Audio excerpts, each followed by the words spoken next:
Oh terus piye? Wah. Wisanggeni arep diancam ora mung wisanggeni tok.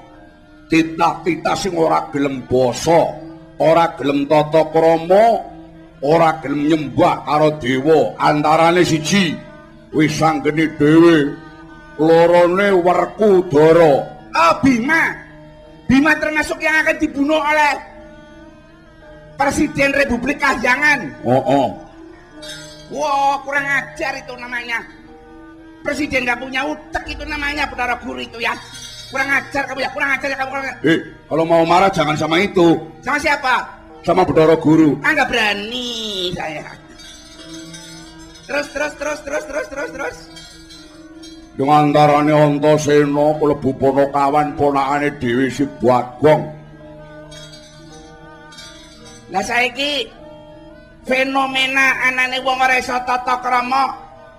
Jalaran jare mun ini pendidikan gratis. Tapi pendidikan gratis sebulannya belgedes. Pendidikannya gratis, bukunya larang, Kang. Tetep ono iuran, Kang. Kuwi ditambah guru-gurune ya dong geragas.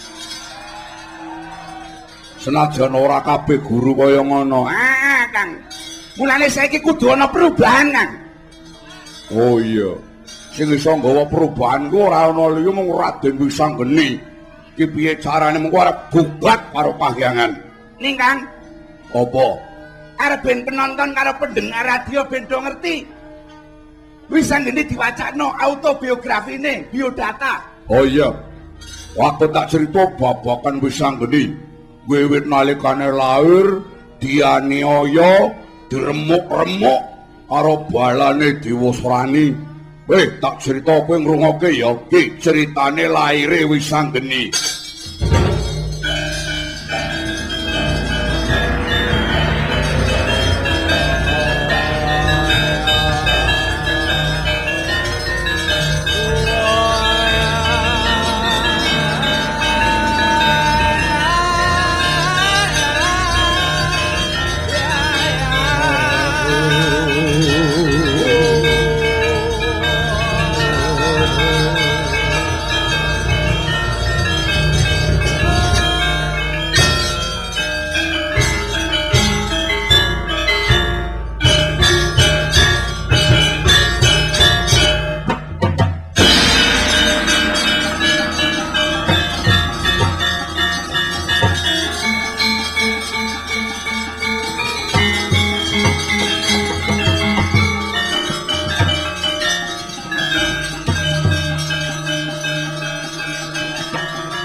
Mangarjana sidang sidhi skaring bawana langgeng. Bathara Brama, kawula nuwun wonten dawuh. Sang Pukulun Sanghyang Bathara Guru. Paduka timbali putra paduka kula pun Bathara Brama. Purhanana Bathara Brama. Dina iki sira bakal ulun utus baliya menyang Kahyangan Harga Dahana temonono anakmu si Betari Dresanala. Wiwit dina iki ulun minta Dresanala kudu pisah kelawan garwane si Arjuna. Lho. Bukulun. Nyuwun pangapunten Bukulun. Daupipun Dresanala kalian panengah Pandhawa Raden Harjuna menika sampun dados ketetapan kahyangan nalikanipun Janaka saged mrunah satru sekti Narendra Niwata Kawaca Prabu Niwata Kawaca Narendra Hima Himantaka Bukulun. Kajawi saking menika kawontenanipun Dresanala sakmengke menika saweg ngandhut jabang bayi ingkang lembe umur 7 sasi Bukulun. Lan malihipun Janaka kaliyan Dresanala menika mboten gadah perkawis keluarga. Kenging menapa kedadipun pegataken jejodhani Bukulun. Kula atur inget Bukulun. Kados-kados kula mboten sagah anglampahi parentah paduka Bukulun. Brama Bruhanana warandane si Arjuna putramu si Dresanala bakal ulun dhawuhake kelawan putraku si Dewasrani. Lho. Menapa kirang widodari, menapa kirang manudya kagem ingkang putra Brama yen nganti sira ora gelem nglaksanakake apa kang dadi parentah ulun. Apa sira kepengin tak lebur tanpa dadi tak tibani bledhek karep ben sirna kandhanmu dadi sewalang-walang. Budhal Brama. Oh inggih Bukulun ngestuaken dawuh Bukulun.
Dewasrani kawula nuwun wonten dawuh timbalan Bukulun tututana Bathara Brama yen si Dresanala wis dipegatake kelawan si Arjuna maragake boyongan calon garwamu menyang negara Tunggul Malaya. Nggih sendika ngestuaken dawuh Bukulun.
Dresanala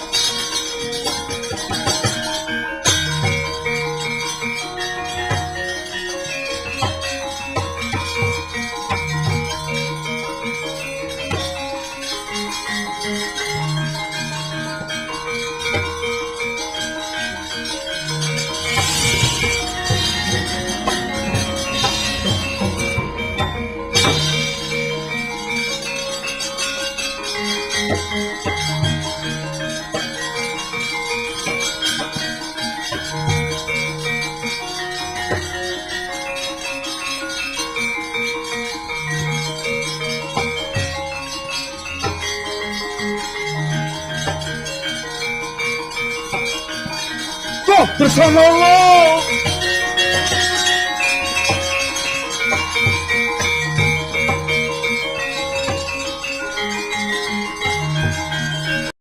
satemene abot kaya dene mikul gunung pun bapa diutus dening Pukulun Bathara Guru.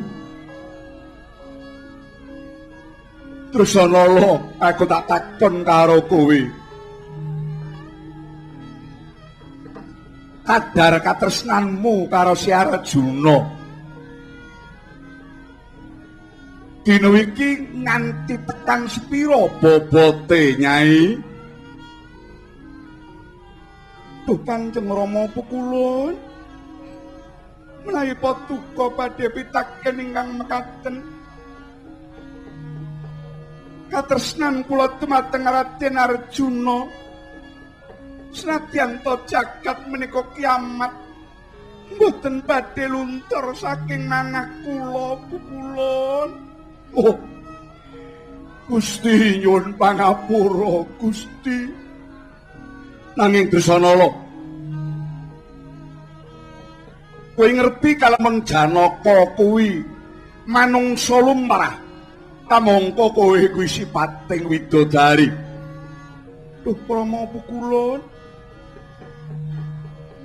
kenging menapa patuko nembe ngendika ingkang kados mekaten Pukulun. Dinten mangke kula sampun warat waja lan warat raga. Kula sampun ngandhut cabang bayi, sampun umur 7 sasi Rama. Oh, Jagat Dewa Bathara. Dresana kula wonten dawuh Rama. Buangen rasa katresnanmu marang Si Arjuna. Buangen angen-angen kang lumrah. Tumula ayo padha lumembar marang pangandikan lan keputusane Pukulun Bathara Guru. Kowe kudu pisah karo Arjuna, Dresana.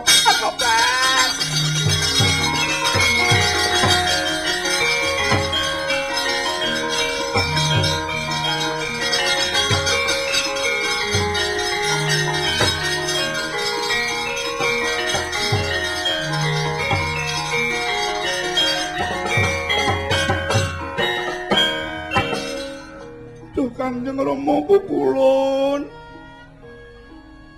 lawang kapecah ana ingkang putra kula pun Dresana. Ketimbang kula dipun pisahaken kalian Kanjeng Pangeran Arjuna Rama. Dresana, wis ora ana pilihan maneh Dresana. Pun bapa wis ora bisa duweni daya. Ora bisa tumindak apa-apa. Kalana pun bapa dicengkerem dening panguwasane Pukulun Bathara Guru. Mula ngger anakku, tampanen takdir iki kanthi ikhlas. Kowe kudu pegatan karo Arjuna. Boten Kanjeng Rama. Kaplala kula endengaken gesang kula lan kaplala kula milih pejah. Katimbang kula menika pisah kalian pun Arjuna. Kanjeng Rama, kula mboten saged pisah dumateng Pangeran Arjuna. Manut, kowe kudu pisah karo Arjuna. Mboten Kanjeng Rama, parat kok. Dresana, kowe mesake karo pun bapa ya, Nggir. Aku wedi karo panguwasane Pukulun Bathara Guru. Wonten wajib dumateng panguwasing Pukulun Bathara Guru. Nanging kenging menapa patuko mboten rajil dumateng Gusti ingkang adamel jagat. Gusti ingkang sampun manggihaken jodho sowang-sowang dumateng manungsa. Gusti ingkang sampun nakdiraken Dresana dawuh kaliyan Arjuna. Aja kaken bebangal kowe Dresana.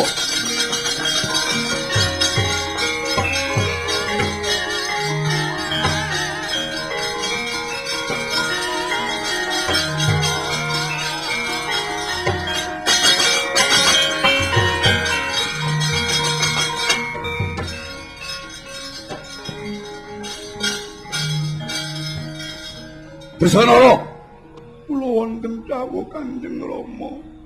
Manut, kowe kudu pisah karo Arjuna. Yen ora, pun bapa nggawa arante sak lengen gedhene.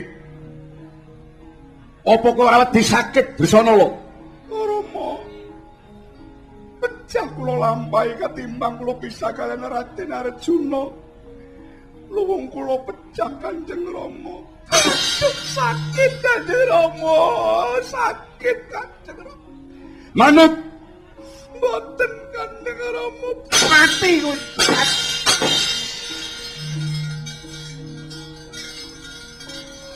Dresana, aja bingung rasane wong tuwa, Dresana. Manut Dresana, mboten Kanjeng Rama. Kowe mung pemecat iya. Lan dina iki kowe bakal tak pegatake karo Arjuna. Mboten Kanjeng Rama. Parat kowe.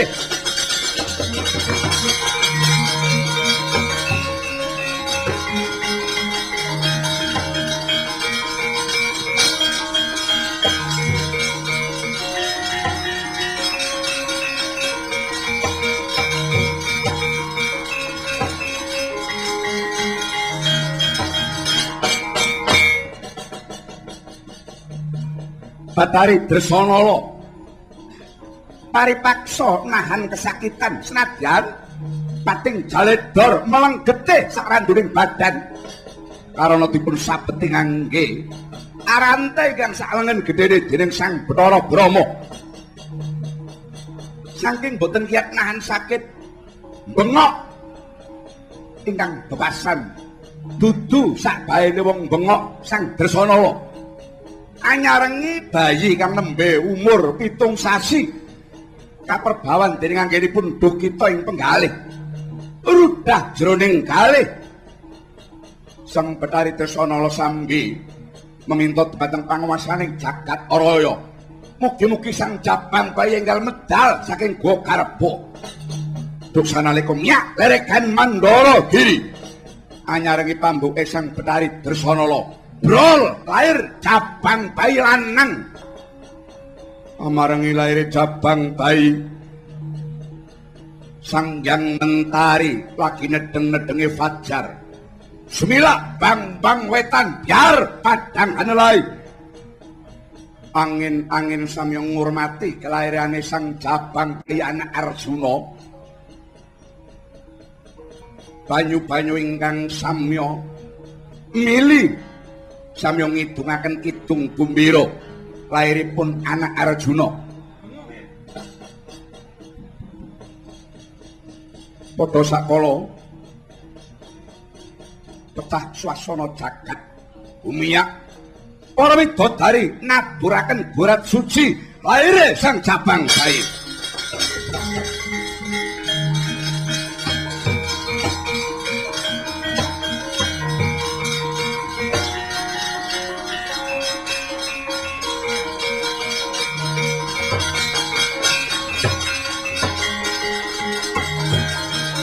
Gusti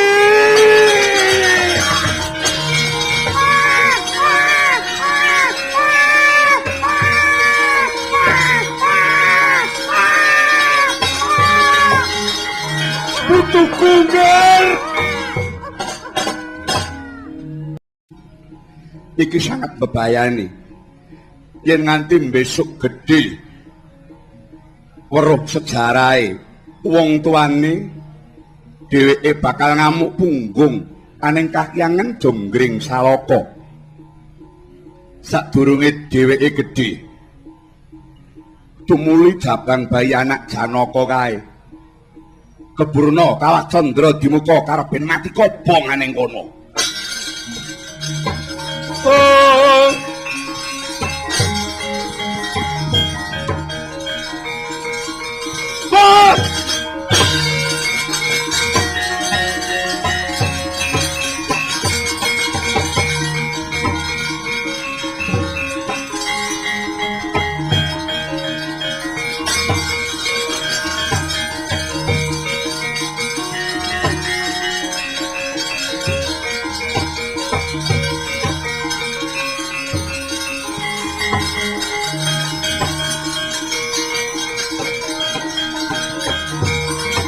putuku ger.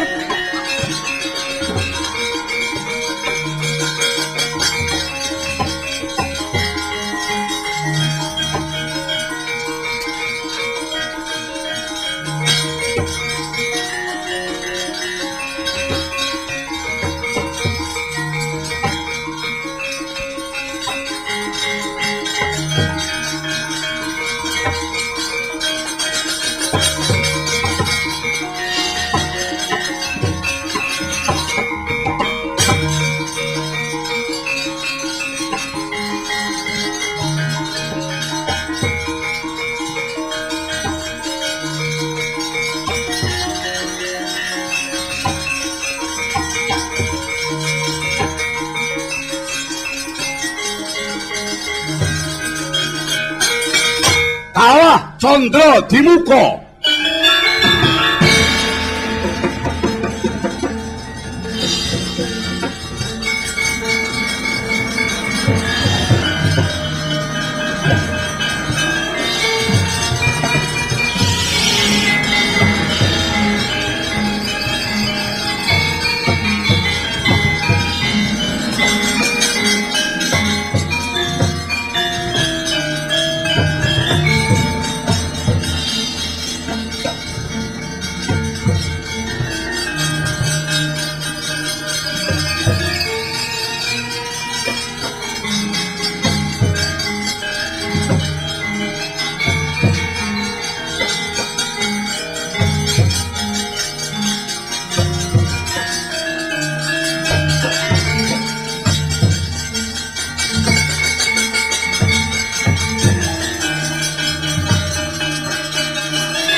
Aku Semar, putrane Ndara Arjuna sing pepatutan karo Bathari Dresanala. Ora duweni dosa arep dipateni, ora duweni luput disiksa.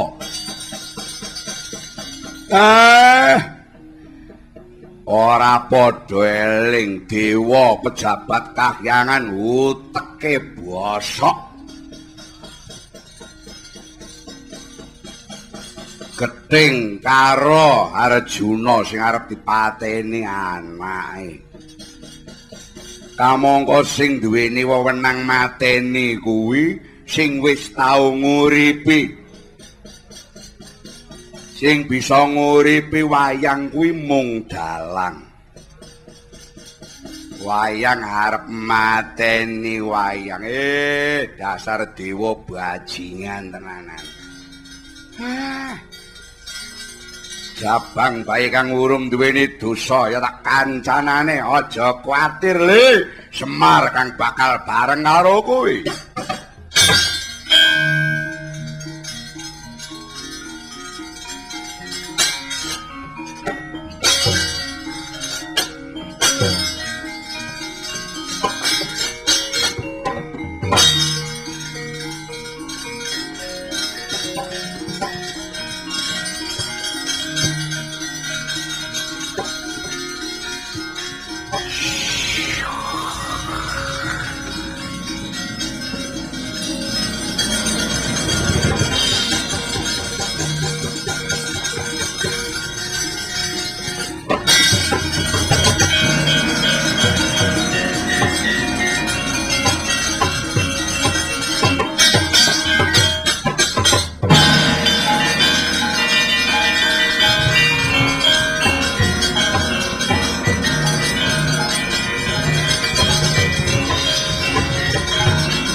Ilir-ilir niki tegese monggo sami nglilir musuhe negara niku kemalasan dan kebodohan. Lah nek musuhe pejabat niku kerakusan. Nek pejabat niku wis rakus ora peduli kuwi dudu dheke, ora peduli kuwi dheke rakyat tetep digaglak. Pramila ilir-ilir menika ngademaken dumateng swasana lahir kelawan batin, Gus. Tandure wis sumilir menungsa niku wiwit Nabi Adam dipun udhunaken wonten ing alam donya. Ini jailun fil ardi khalifah. Saktemene sira Adam ingsun udhunake minangka kanggo gawe dadi khalifah. Khalifah niku wakil. Tandure wis sumilir tak ijo royo-royo tak sengguh penganten anyar. Ingkang dipun ngajengaken penganten anyar niku nganyar-anyar silaturahmi antar partai, antar pendukung presiden. Dadi semboyane siapapun presidennya asalkan negara ini damai. Niku sing perlu dicekeli. Nembe mangken ndungkap kaping kali tak ijo royo-royo tak sengguh penganten anyar, bocah angon ayo padha menek blimbing. Angon hawa nafsu menika sandanganing manungsa. Kengken menek blimbing niku gayuane enten 5. Badhe diterjemahake rukun Islam kenging, badhe diterjemahake Pancasila kenging. Badhe dipun terjemahaken napa kemala manunggaling driji wiwit munding nganti tekan ibu jari. Niku mujudaken persatuan kang nyata, mujudaken ukuwah bebrayan, Gus. Dodot ira niku sandanganing manungsa apes lali bilai al insanu mahalul khata wanisan. Niku yoga-yoga kali sinden nganti do apal. Mergane niku wiridane. Guyune sing bonang.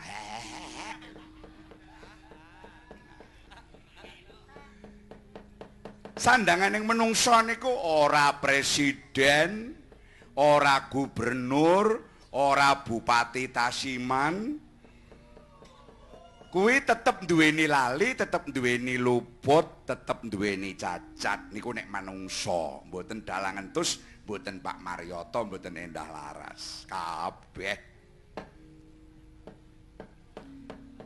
Dodotira kumitir bedahing pinggir, didondomi dijlumati sing telaten. Dosa niku ilange ora bisa sekaligus kejawi Gusti ingkang ngakarya jagat pun marangaken den. Kanggo seba mengko sore. Pungkasane wong duweni pangkat niku pensiun. puntasane gelar paling amba niku almarhum. Aja nganti bubar dadi pejabat dioyak-oyak. Kula wingi bar wayangan wonten makam Bung Karno. Bung Karno niku sakderenge dadi pejabat mlebu buwi rumiyin. Nek pejabat saniki niku kuwalik. Dadi pejabat dhisik nembe antri mlebu buwi. Mugi-mugi pejabat Indonesia mboten kados ngaten. Mboten, tegese mboten wonten bedane. Mumpung padang rembulane, mumpung jembar kalangane niku tegese selama nyawa masih dikandung badan, mumpung isih ana kesempatan silaturahmi, sun sura o sura ore ayu ukuah padha netepi jijibahan siji, selamat negarane, selamat rakyate, selamat bangsane, lan selamat marang kabeh kang padha ngasta pusaraning praja. Jenengku sapa? Pripun? Jenengku sapa, Kek? Sampeyan niku lagi cilik niku dicokot kalian para gandarwa buta-buta elek nika, awak sampeyan kelebon wisaning demit. Sasampunipun kelebet wisaning demit dipun geburaken wonten geni. Wisa kali geni, jeneng sampeyan Raden Wisanggeni.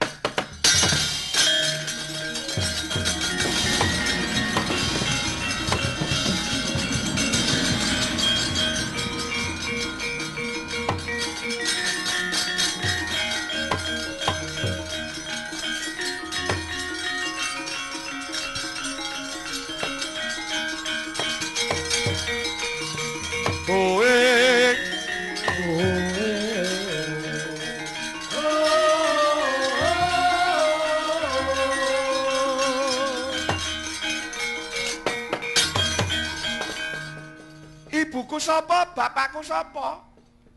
Aja takon bapak kali ibu riyin. Sampeyan ajeng kula cobi kekuatan. Sing marake sampeyan sengsara, sing marake sampeyan lahir prematur, sing nyiksa sampeyan niku lho. Wonten lawang dhuwur jenenge Selama Tangkep, bangunane jenenge Kahyangan Jonggring Salaka.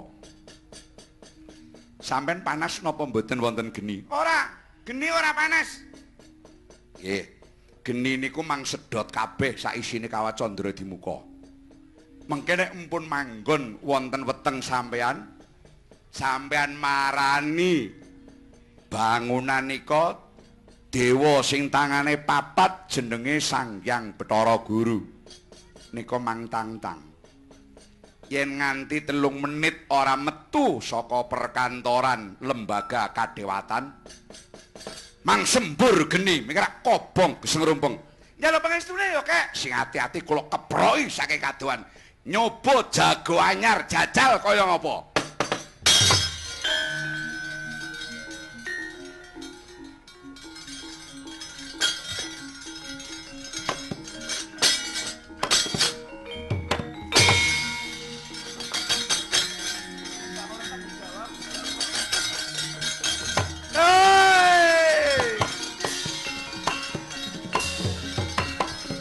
Kaya buta.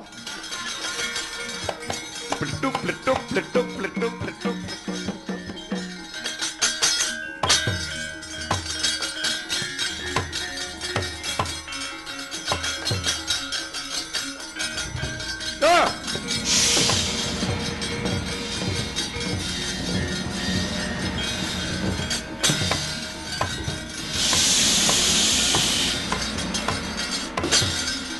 Ayo, Bathara Guru metu kowe.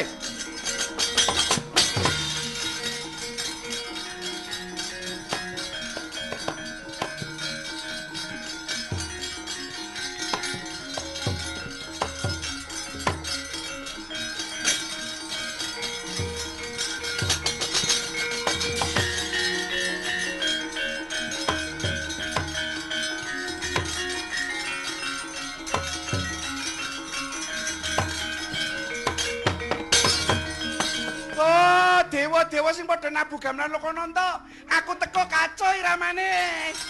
Oh. Sing ngendang kaya asu. Ya bener. Oh, rumangsane apa? Aku Wisanggeni. Hei, Bathara Guru, kowe metu wae, Bathara Guru. Bangsat kowe. Oh, dasar dewa ndablek. Dewa sing tangane papat metu tak rompal-rompal kowe. Dewa budhek. Tak hitung nganti 3 menit. Ora metu pejabat kadewatan tak sembur nganggo geni. Bangsat kowe.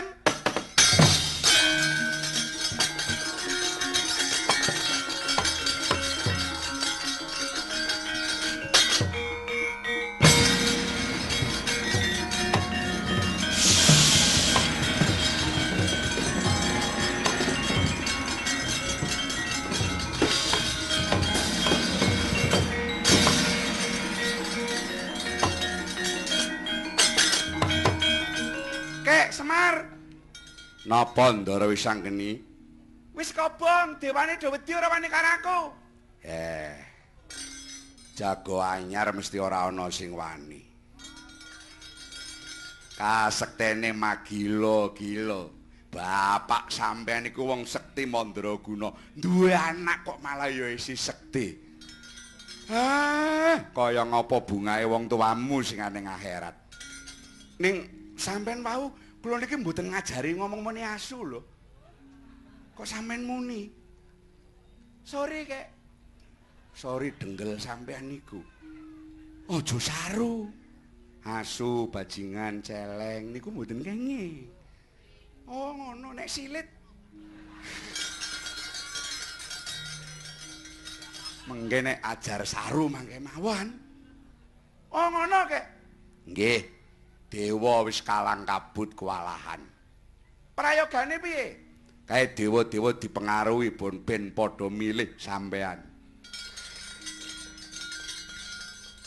Tegese milih sampean sing bener. Jajal ya kek kaya ngene tak goleki Bathara Guru ya kek.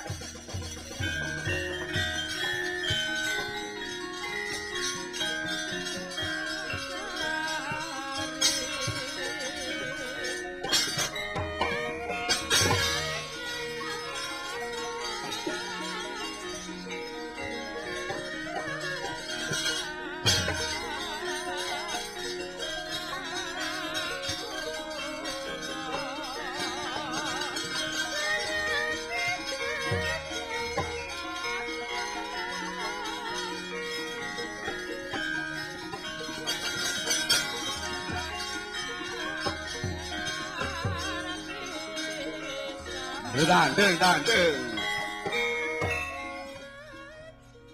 Kakang Panjinarada. Kula nuwun wonten dawuh tinawalan.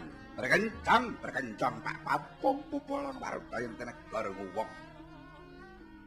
Wonten punapi Adi Guru? Dewa sami kuwalahan anandingi Bambang Wisanggeni. Prayoginipun kadosa pundi Kakang? Pukulun geni ingkang dawek makantar-kantar aja disiram nganggo apa wae, mesti saya mbludak. Wisanggeni niku tesilare. Narune lare menika butuh kasih sayang. Menawi paduka kasar kaliyan pun Bambang Wisanggeni. Mboten wurunga panjenengan piyambak ingkang kalang kabut. Prayoganipun kados pundi? Tresna ken maju. Wisanggeni dipun angkeni dados dewa penutup.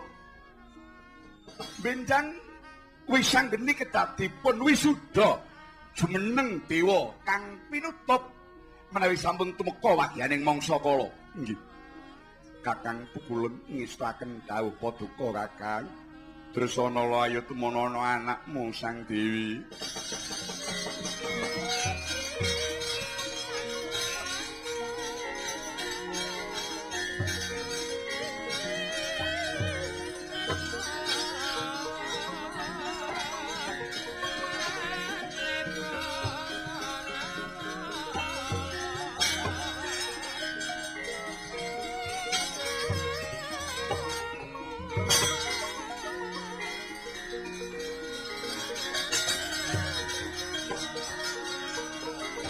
Sambil tak tak.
Anakku ngger wis anggeni.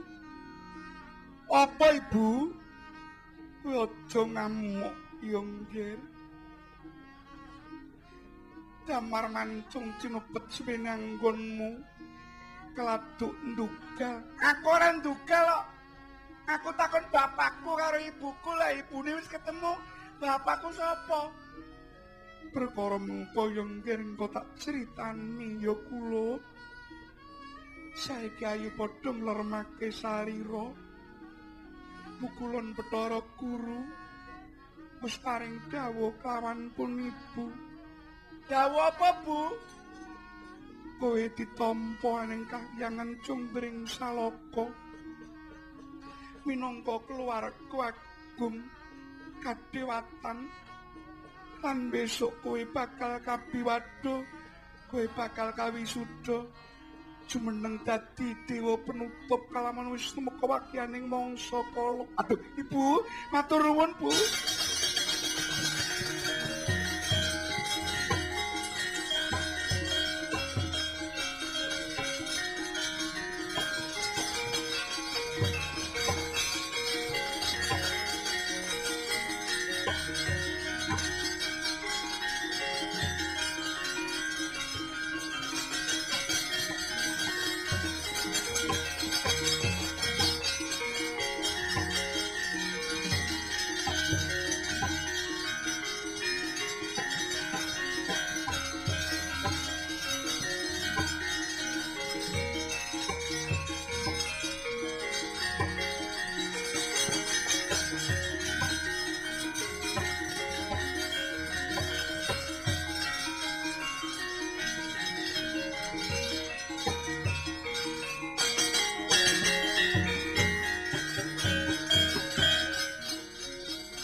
Bob.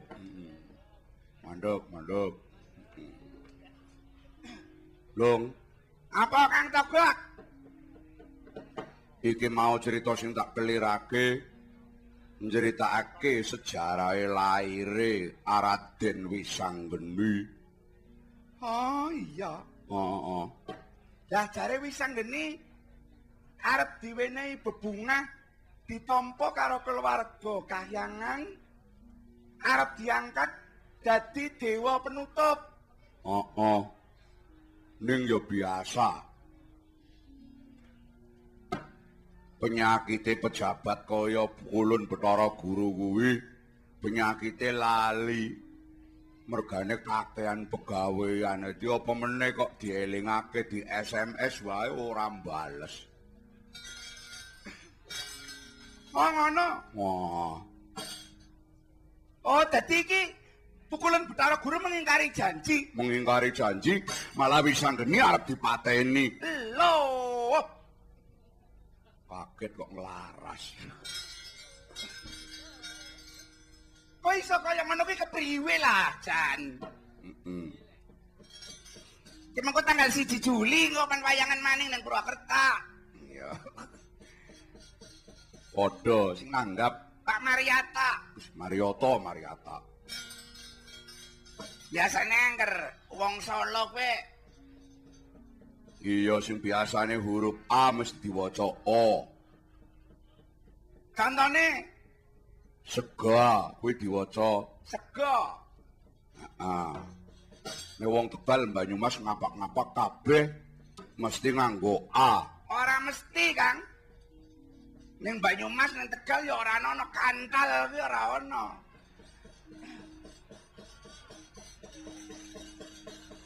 Oh, lambemu suwek jembreng monggo.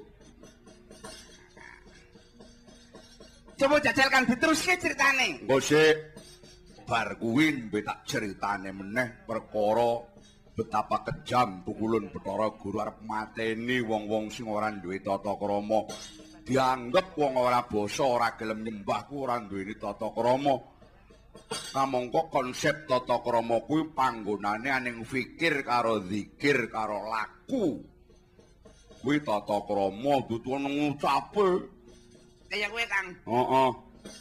Yo yen pancen kaya kowe kaya ngapa yo? Yo, saiki mengko pasrahke karo panitia arep ben mengko diaturake apa kuwi runtutan lan rantaman acara. Heeh, Kang, ayo, Kang.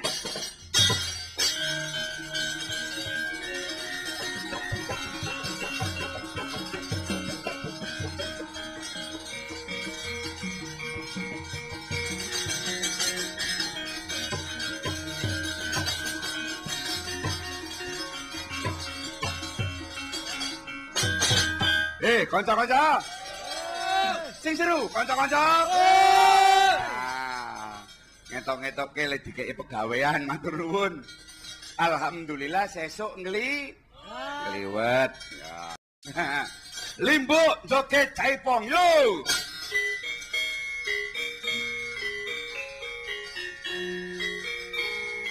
Alas.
Tepuk tangan yang meriah. Ya. Assalamualaikum. Waalaikumsalam. Mal khabar wa bi ana hadalaili. Syukuran hadiran biidnillah fi qadratillahi ta'ala fi sihati wal afiyah. Alhamdulillah. Bojoku ngger Siti Manuhara. Ana apa, Mas? Mas Bejo? Aku mbiyen ki kancane Bupati Tasiman mbiyen. Nek ana Bejo ana Pak Tasiman, ana Bejo ana Pak Tasiman. Oh iya, piyayine wis rawuh apa urung? Wis, Ya. Alhamdulillah ya. Aja numblek to, Nger. Wah, tak sawange jan bengi iki kowe nganggo pakaian sarwa abang. Wah. Katon ayu. You are beautiful. Okay, man. Mas, what? I want to kiss you. Please. Okay. Lambene kaya sekop. Kita tampilkan Ki Bimo Sayekti. Come on, please. Musik.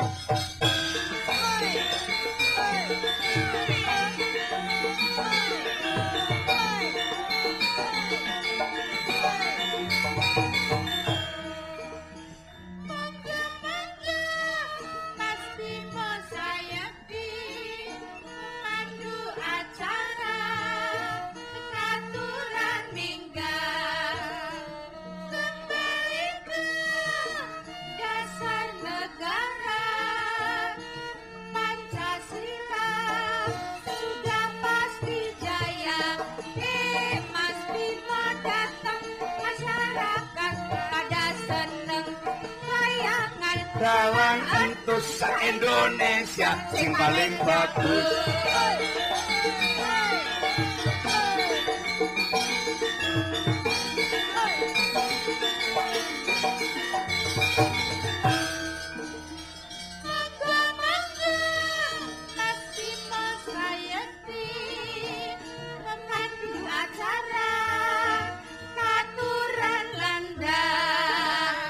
Langsung kembali ke wayangan.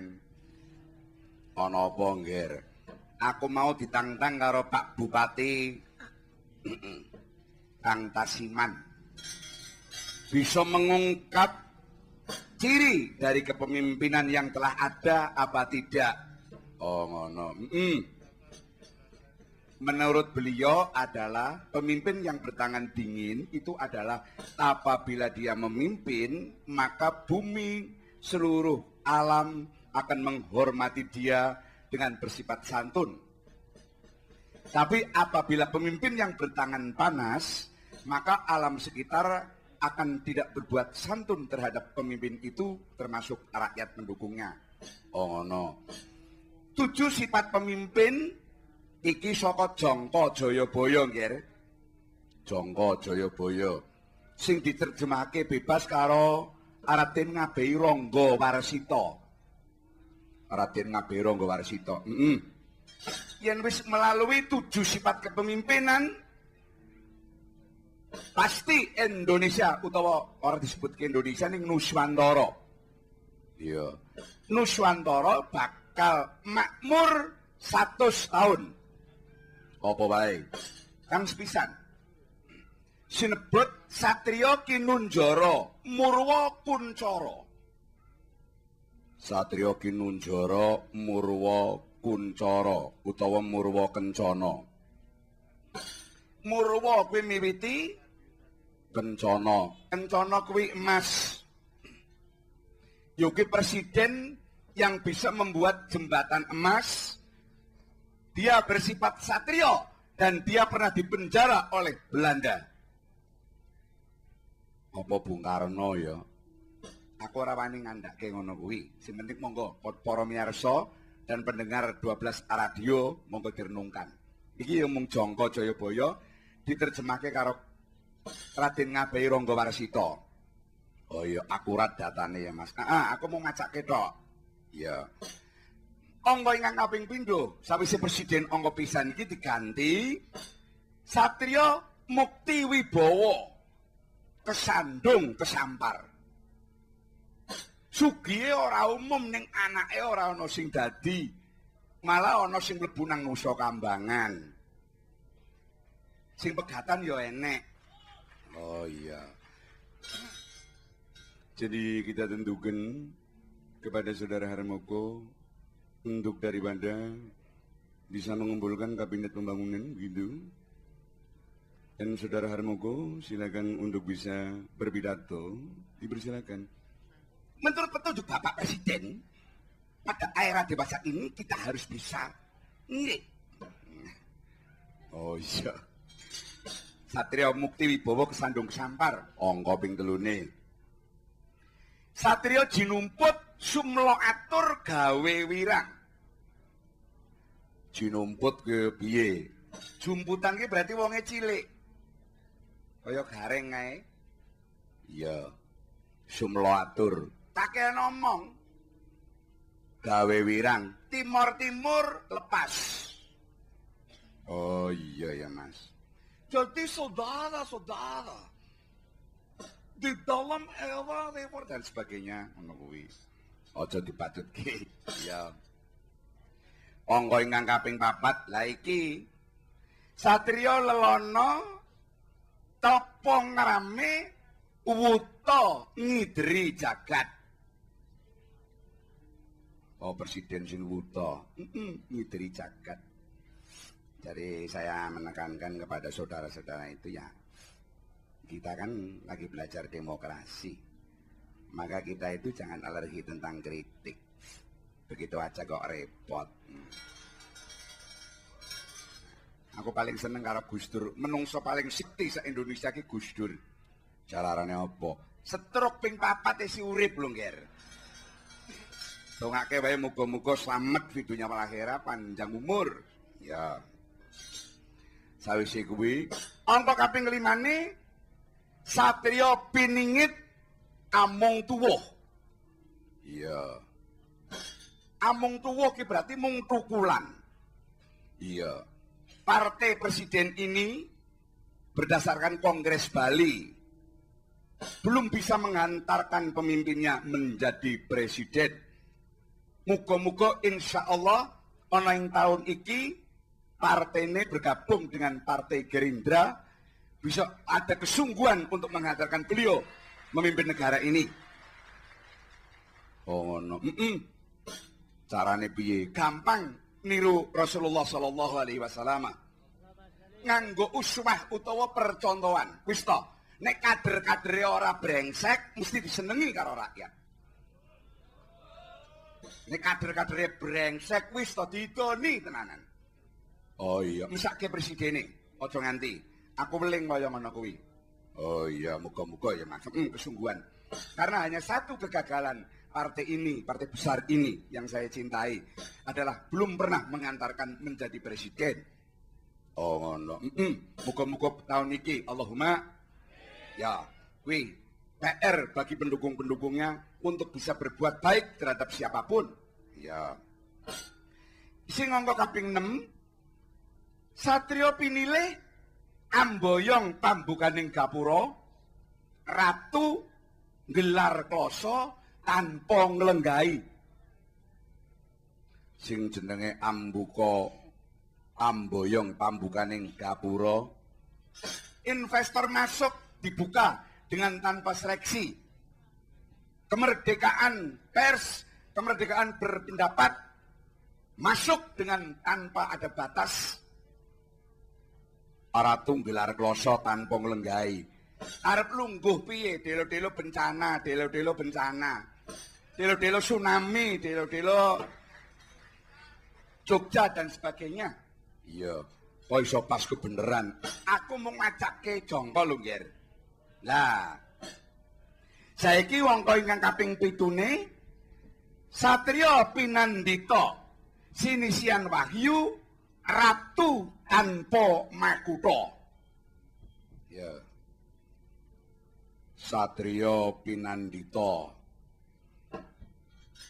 Nek Mas Prabowo kuwi putrane Pak Sumitra kuwi begawan ekonomi Indonesia.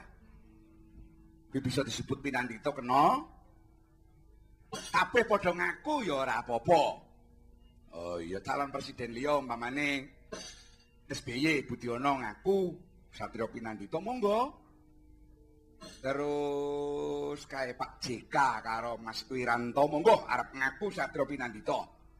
Syukur Bu Mega dengan Mas Prabowo ini bisa njangkepi satriya pinandhita. Tegese jiwa tegas ada, tetapi jiwa agama juga melekat pada dirinya. Oh ngono. Sebab sing jenenge ratu kuwi kudune apa? Presiden kudune lahir batin kok, Nger. Lahire kuat, batine uga kuat. Mimpin masyarakat Indonesia ki angel-angele wong. Oh iya, wong malaikat kuwi bingung mimpin wong Indonesia. Sebabe nek ana wong duwe gawe, jajal.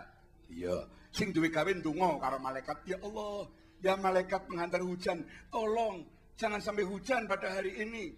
Oh iya. Sementara petani sing nembe nandur tebu, ya Allah, mugi-mugi dipun paring ana udan. Malaikate bingung.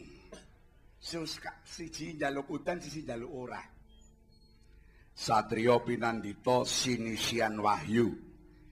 Sinisian kuwi saka tembung lingga utawa mufrad utawa kata dasar sih. Sih kuwi adalah hasil kasih sayang utawa tumindak kang ditresnani dening sang penampa wahyu. Sang penampa wahyu wujude nabi. Monggo silahkan. Nabi menurut agamanya masing-masing. Oh ngono ya Mas. Sebab nek miturut aku, ya menurut Dalang Entus, ya Tuhan dari semua agama itu adalah satu, yaitu Yang Maha Esa. Tuhan dari semua agama adalah satu, yaitu Yang Maha Esa. Cuman jenenge beda-beda. Oh, jenenge beda-beda. Sebutannya ya beda-beda. Oh iya.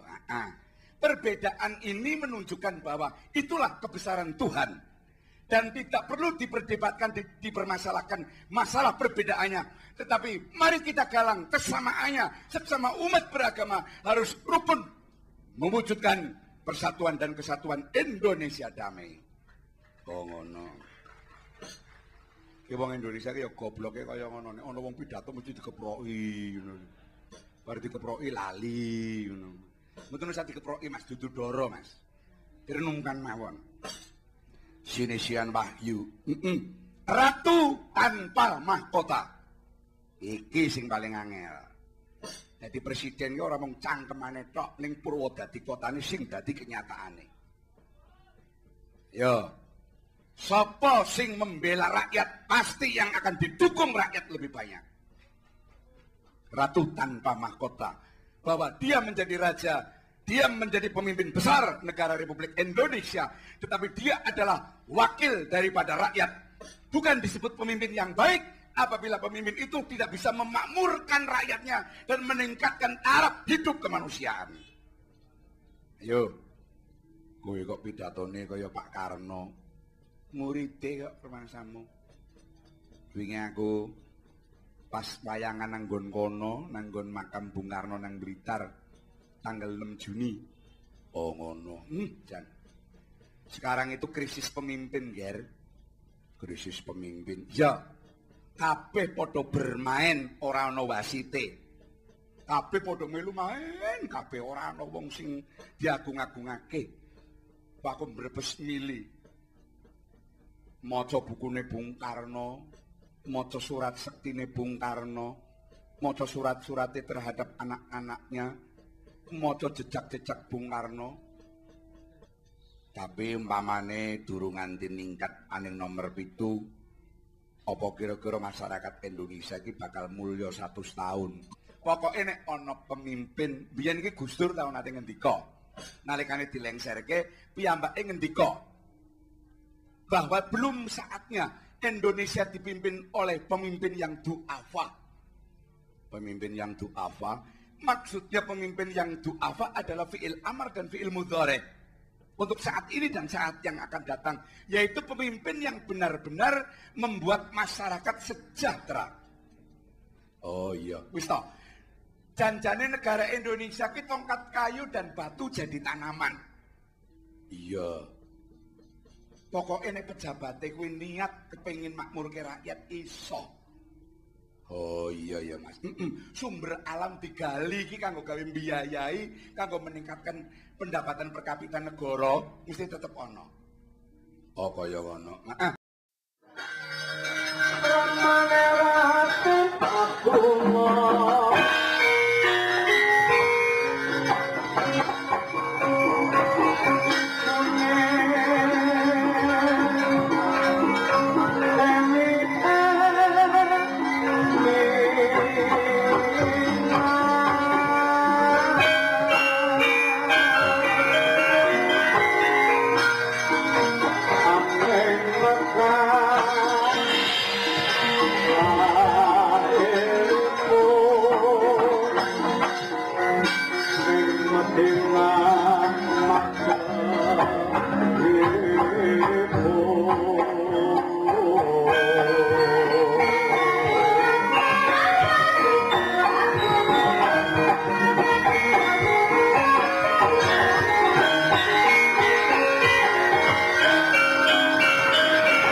Wanggana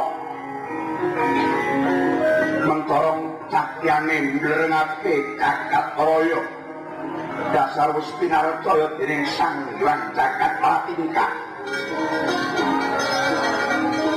sinambung Bathara Rubala Albojo rangkah dewatan prajurit Durandara ingkang sampun kapasran purba lan wasesa dinen aparagat gulune menungsa ingkang wis kecakup lan kacathet makar nerjang peranatan kadewatan kirang-kirang sajroning penggalih Bathara Wanggana Sigra angawe anak-anak Bathara Kala Hindu Prasta Hindu lan Araksiksa kang guru rupa balabarandel para prajurit Bracingan Araksiksa watak wantuning para buta pasowanan ngadhep pejabat kadewatan pendidik lan penggirangan pripate kaya bajingan kerangan lancang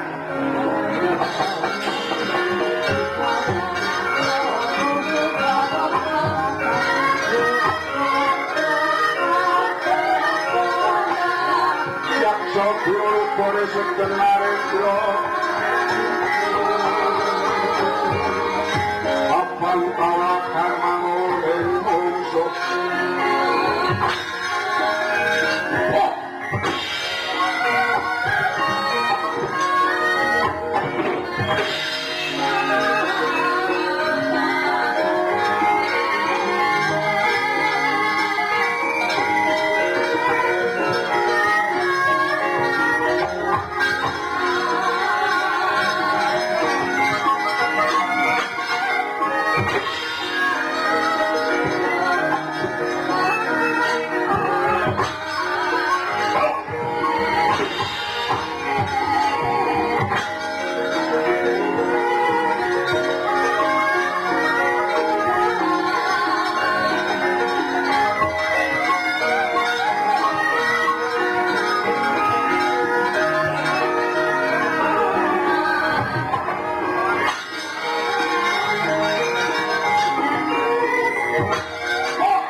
saksane wis ngadeg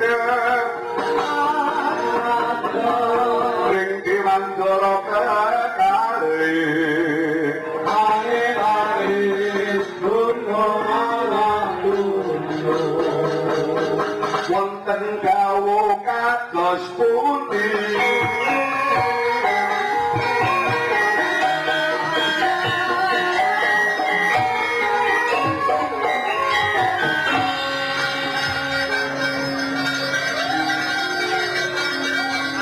nyatong dawuh pukulun kupun Induk Prasto nyadong dawu pukulun kula pun Prasto Induk nyadong dawu pukulun kula pun Yaksa Barong Bambang Wisanggeni arono miturut ketungan umpamane aku dhewe kang jumangkah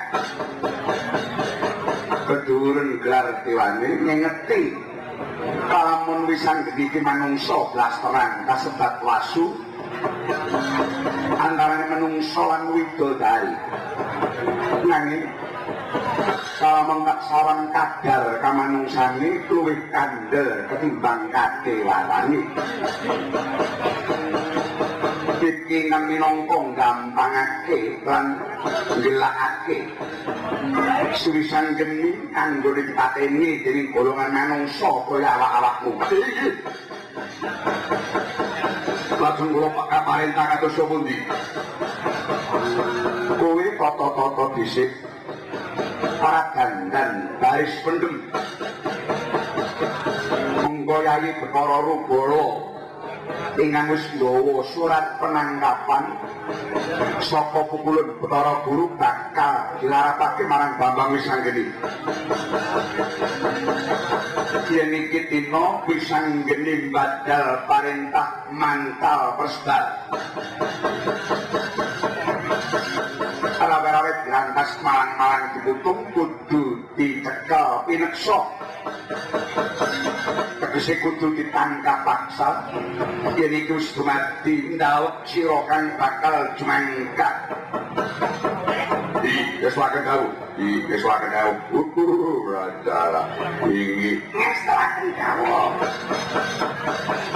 Kenya kapan lagi gua bidal sang pukulun ora ketang sambung obor mur kakek gapet yakno kabeh radio bolo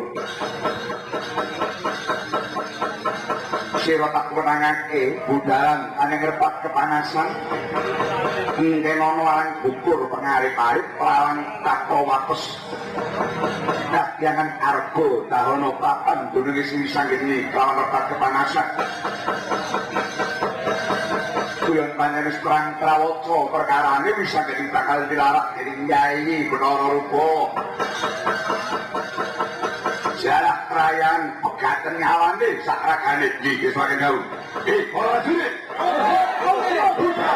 iki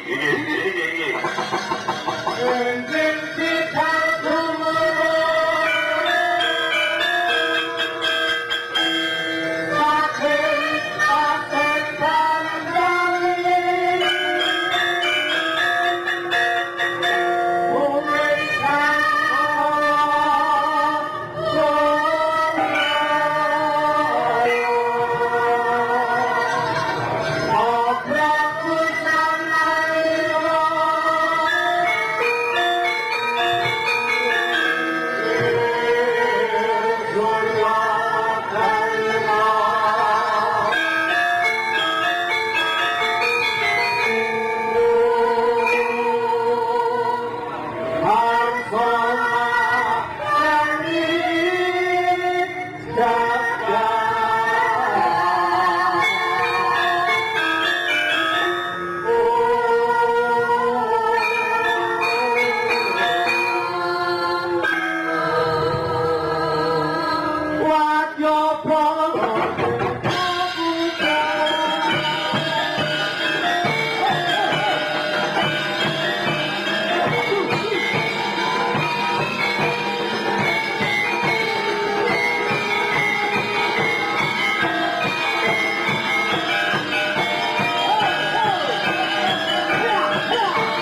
Dhisik pun kakang tiba keri ana magaling tumindak karepen anak-anak Bathara Kala ingkang jumangkah mengko yen wisanggeni ngaturake adi kasektene aku ingkang bakal ndadani iki Kangos kula nyuwun pamit mboten wonten tigang gedheping netra sampun kula cangking ndasing wisanggeni.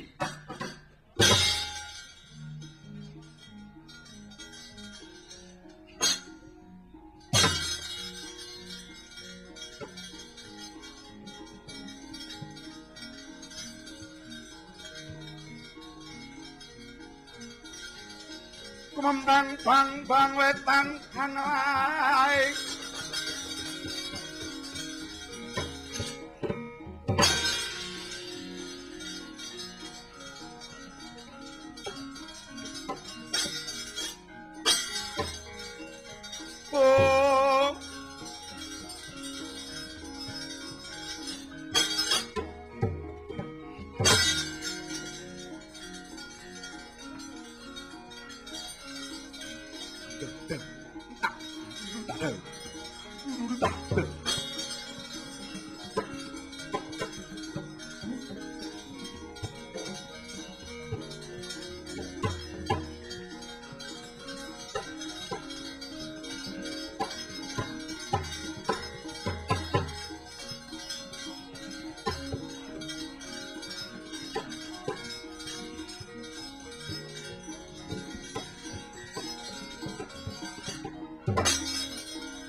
Matek kahyangan harga dahono. Sang Geningger anakku kulup. Apa ibu? Kene yongger. Rasane ngatine punipurata ora kepenak yongger. Kene Geningger dolenggan karo ibu. Iya ya Bu ya. Ayo Bu.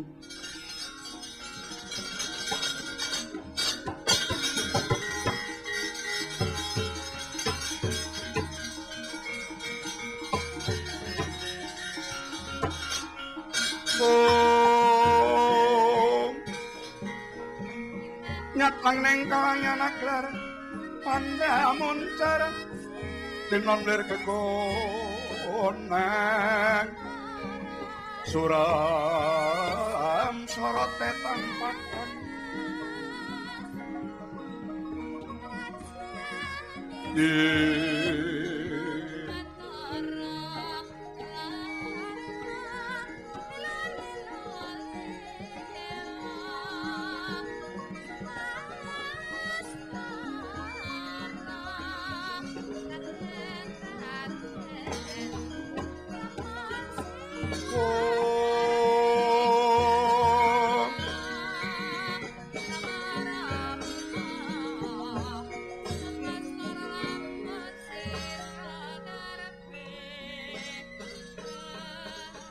langkung trineka jalma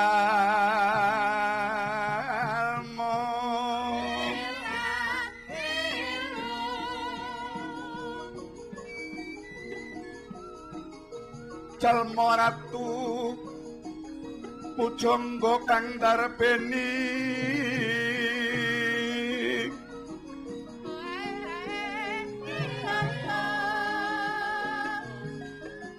Masjid Agung Demak minangka kawitan mau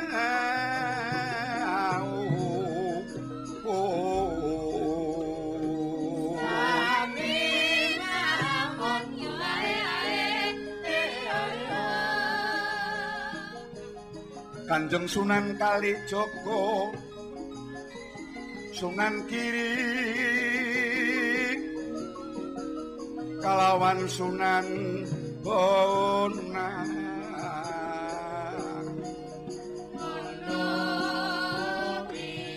gawe gamelan sekaten lan gawe wayang kinarya tepa kalupi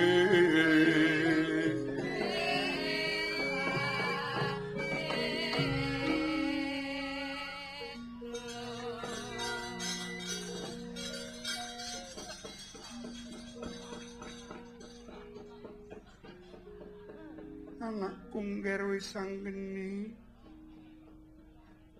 Apa Kanjeng Ibu?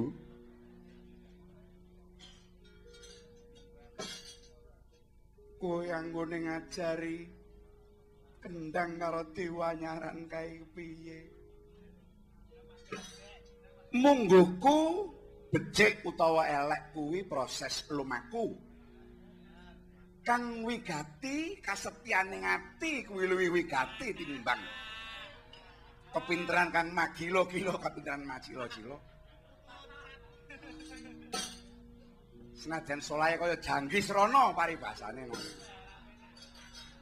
Yen kastiane tipis kaya Klaras Gedang nganggo apa?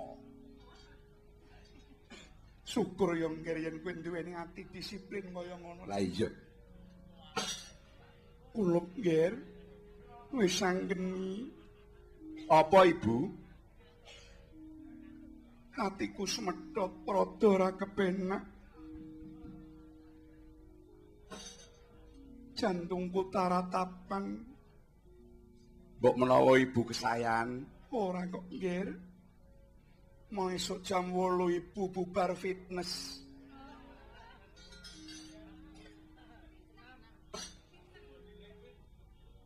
Uga krasa semedhot banggaane winginane bubar renang ya ngono.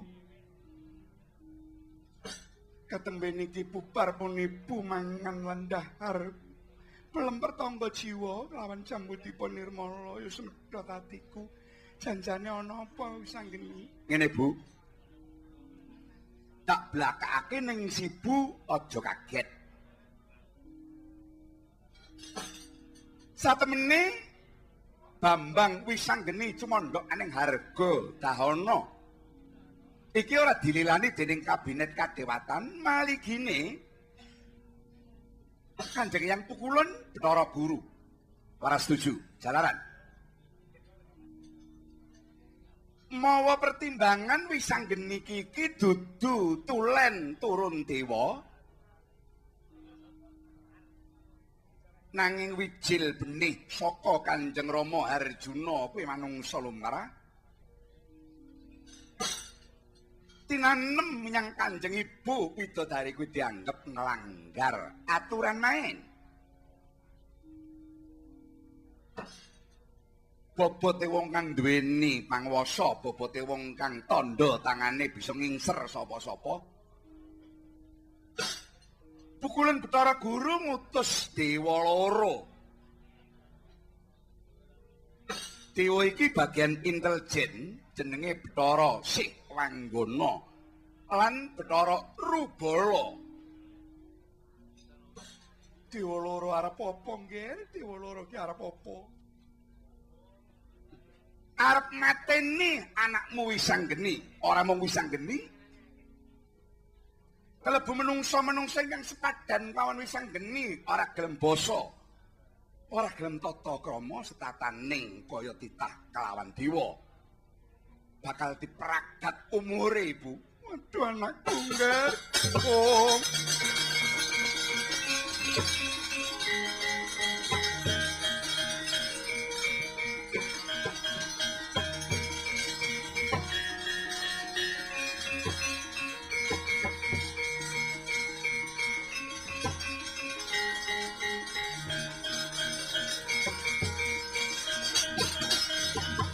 Melas dening Ludira kawang-wang gegana pengsu mirat.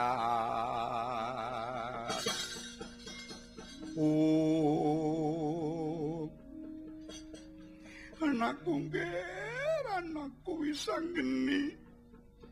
Gedeng kepuru sengite para Jawata menyang kowe ora kandhek nalikane kowe isih cilik yo ngger. Sing ati-ati ya kula yen perlu ayo padha ngungsi. Ibu. Ibu. Pinarak sing sekeca Ibu. Sing ati-ati Wisanggeni ku arep dipateni dening dewa. Putramu aku wis percaya. Patine wayang kuwi dudu gumantung dening wayang liyane. Patine wayang ki gumantung saka dalang kang nyekel wayang. Siji. Angka ingkang kaping pindho. Sing wajib ngilangi nyawa kuwi sing wis tau duweni wenang paring panguripan Gusti sing agawe jagat.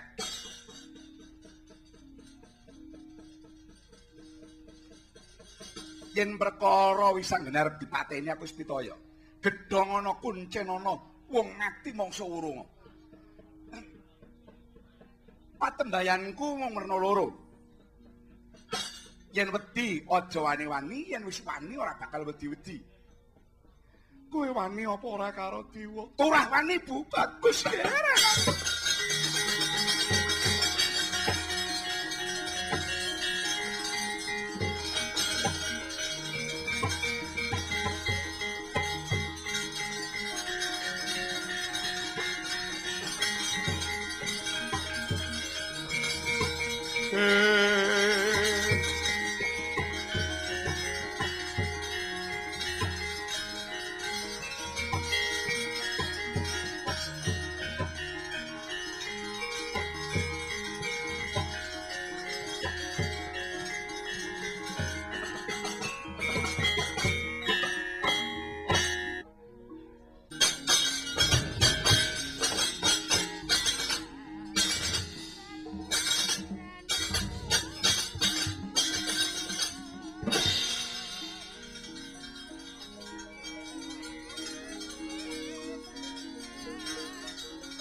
Aja wedi bebantune ra gati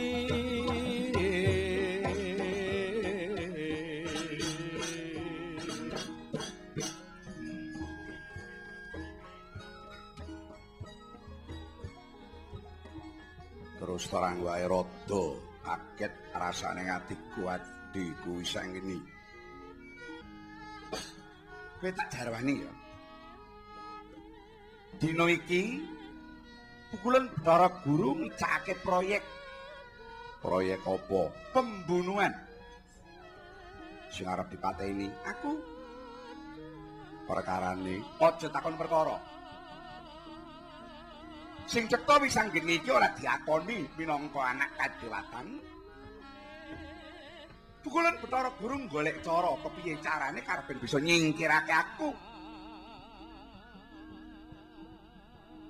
Oh, Gong. Pukulan Bathara Guru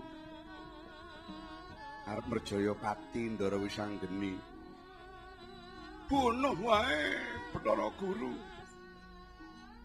Kowe wani karo Bathara Guru. Padha dene wayange kok macem-macem. Aku mung sayang urung diwenehi kesempatan, Ndra. Iya. Wis diwenehi kesempatan ngamuk. Punggung aku. Iya. Terus pripun, Den? Petruk lan kowe Bagong, nggih. Nggih. Dina iki ana utusane Dewa jenenge Bathara Rubala, kuwi algajane Dewa. Kiraku wong kang wis duweni niat reget lumebu aning pelatarane kahyangan harga tahun bakal lebur tanpa dadi. Kakang Gatotkaca mburi, Kakang Antarja. Apa Yai? Lawan kowe Petruk lan Bagong. Piye? Apa piye Yai? Pripun Om? Papaken Bathara Rubala. Tak tonton kaya ngapa? Aja kuwatir. Yen nganti bucik kulitmu sak lombo aku kang padha melu kelangan. Adikku Di Gatotkaca. Wonten dawuh Kakang Mas Antarja. Raksane adikku Wisanggeni, Truk Gong. Heeh.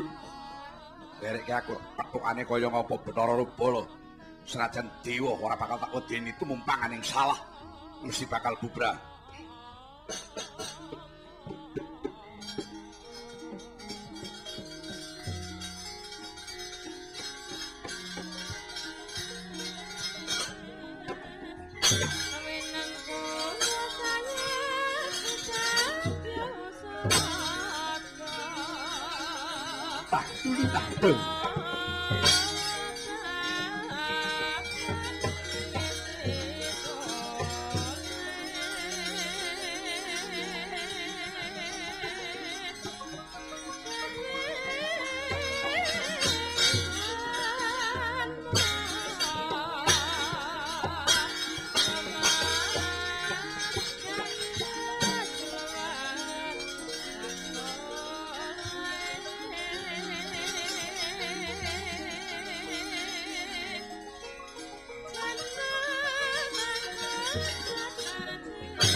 Ikan.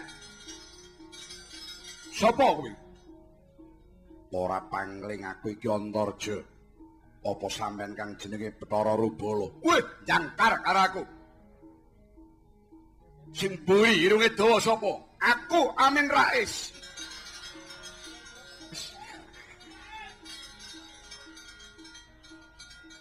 Sinang mburi kae sapa? Gus Dur.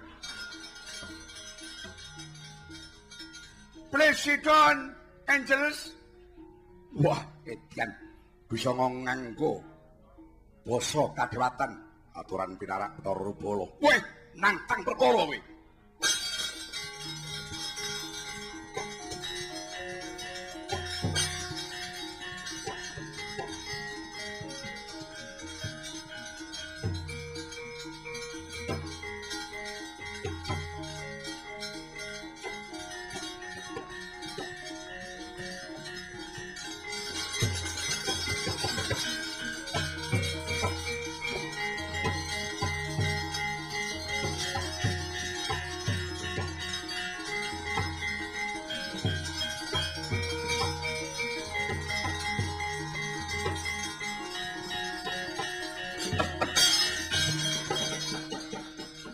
Semangka anggara sesumbar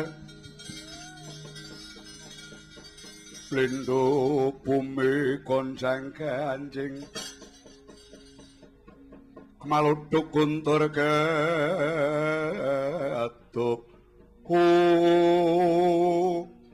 anak Werkudara Antarja turah wani kowe karo aku ya kowe wani malang tadhakane ngarepane Bathara Rubala. Ora wedi nek kowe kualat.